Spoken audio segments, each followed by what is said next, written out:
Imagine for a moment that you are standing in a large market in a country halfway across the world. You are looking at hundreds of people who are struggling to survive on less than $2 a day. In your hand you hold a significant amount of money that has been gathered from generous donors.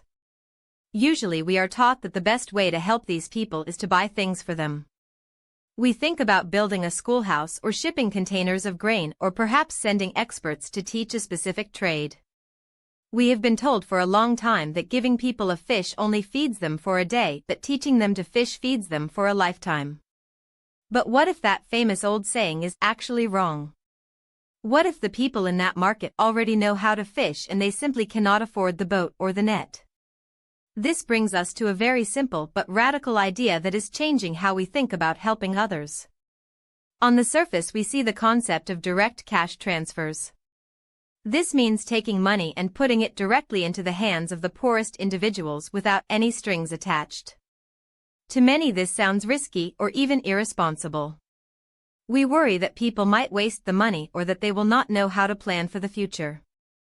However, hundreds of studies have shown a very different reality. When people who have almost nothing receive a direct payment, they do not waste it. Instead, they buy exactly what they need to change their lives. One person might buy a plastic tank to catch rainwater so they no longer have to walk for hours every day to find water. Another might buy a mattress so they can finally sleep off the ground and stay healthy. A third person might buy a goat or a cow to start a small business.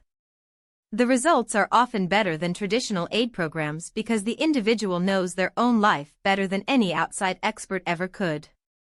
This leads us to a hidden assumption that has governed charity for decades. We often assume that poverty is a lack of knowledge or a lack of character. We act as if being poor means a person is not capable of making good decisions. This assumption is deeply flawed. Poverty is not a lack of brains. It is a lack of cash. When we give people things instead of money, we are assuming we know more about their lives than they do. We think a school is more important than a new roof or that a training class is more useful than a sewing machine. But if a child is too hungry to walk to school, the new building does not help much. If a woman cannot afford the fabric to sew her own clothes, the training class remains a dream. By giving cash, we are finally acknowledging the intelligence and the dignity of the person receiving it. This shift in thinking reveals a structural pattern in how we manage wealth and power in our world. For a long time, philanthropy has been a top-down system. People with a lot of money get to decide which problems are worth solving and how to solve them. Sometimes this works well, but other times it becomes a way for the wealthy to maintain their own status and influence. They focus on projects that look good in a brochure or make them feel powerful rather than projects that actually work for the people on the ground. When charity is done poorly, it ignores the actual needs of the community and sticks to old methods that have failed for years.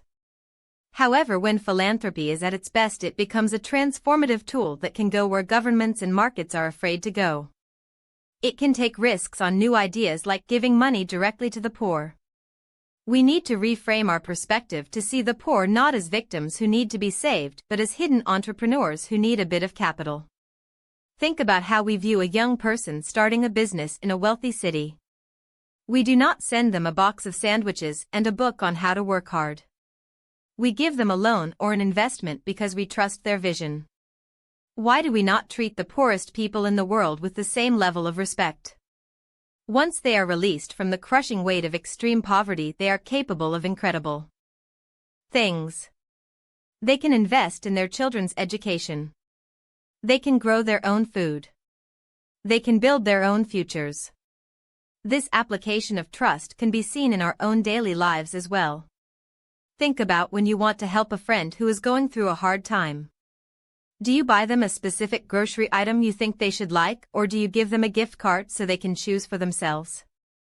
When we allow others to make their own choices, we are showing them that we value their autonomy. In the world of global aid, this means moving away from the old memes and the tired slogans about teaching people to fish. It means recognizing that cooperation and investment are the keys to solving huge global problems. We have the resources and we have the evidence that direct giving works.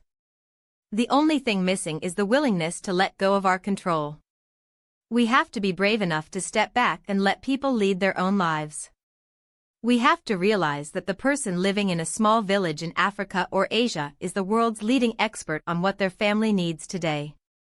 This journey toward a better world is not just about the money itself but about the relationship between those who have and those who do not. It is about moving from a place of pity to a place of partnership. When we trust people with money, we are telling them that they belong to the global economy. We are saying that their dreams are just as valid as ours. This is how we build a world where everyone has the chance to thrive and not just survive. It requires us to challenge our own biases and to look at the data with an open mind. If we can solve the problem of trust, we can solve the problem of poverty. The path forward is clear, and it starts with a simple act of giving and a huge amount of respect for the human spirit. We have seen that direct cash can improve nutrition better than food programs and boost education better than building more schools because it fixes the root cause of the problem, which is the lack of resources to take action. When we invest in people directly, we are investing in the most efficient and effective system ever created, which is the human mind. Every mattress bought and every water tank installed is a step toward a more stable and dignified world. It is a world where the old walls of charity are broken down and replaced with bridges of cooperation. We are living in a time where we can truly end the cycle of debilitating poverty if we are willing to change our mindset. The evidence is there in over 300 studies and in the lives of people like Bahati who have proven that they know exactly what to do when they are given the chance. We just have to be willing to listen and to act on that knowledge. It is a call to move beyond the old ways of doing things and to embrace a future where everyone has the power to shape their own destiny. If we truly believe that all people are created equal and are capable of making their own way, then why are we still so afraid to simply give them the resources they need to start?